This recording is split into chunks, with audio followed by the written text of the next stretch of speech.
Bom, meus amigos, imagina vocês serem o dono do mundo, basicamente, e desejar ter uma vida filosoficamente orientada, né? Busca do conhecimento, viver o caminho do meio, né? E esse cara aqui, de quem eu tô falando, era o Marco Aurélio, tá? Que era um gênio, ele era um imperador romano que era um gênio filósofo. E ele compreendeu profundamente a condição humana e ele viveu o estoicismo na sua forma mais madura, tá? Vivendo isso no cotidiano. E ele escreveu um livro chamado Meditações, e eram anotações para ele mesmo, né? E com isso ele lembrava como não se deixar corromper pelo mundo. E interessante era a forma dele pensar sobre a vida. O que eu acho bacana nas meditações dele. Bom, eu senti que a vida do imperador podia ser resumida em um movimento simples entre duas categorias oscilantes. As coisas que estão sob o controle dele e as coisas que não estão sob o nosso controle. E a vida não é bem isso mesmo, meus amigos.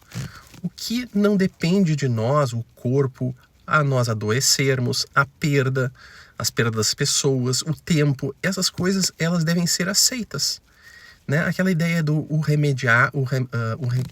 que não tem remédio, o remediado está. Não porque seja bom, mas porque não vale a pena desperdiçar energia contra essas coisas. E então, se chove no dia do casamento, se alguém nos trai, se o mundo não compreende, não corresponde ao que a gente imagina, não existe ação possível contra isso. Então, meu amigo, aceita como ela é. Mas existe aquele outro campo, né? O que depende de nós, nossas escolhas, nossas palavras, a forma como nós reagimos, o esforço que nos coloca em algo, a honestidade com que a gente age, sermos justos. Então, se eu posso estudar e não estudo, a falha é minha, eu não posso culpar ninguém. Se eu escolho ser injusto a ser justo, a responsabilidade é minha também.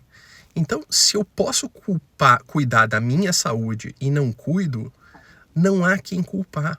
E nesse território não existe destino e não existe azar, porque tudo dependia de mim. Então, aqui só nos resta responsabilidade. Deixou de agir, então aguenta, né? Então, um exemplo simples, a gente não controla o envelhecer, né? Mas a gente controla se vai envelhecer bem ou mal.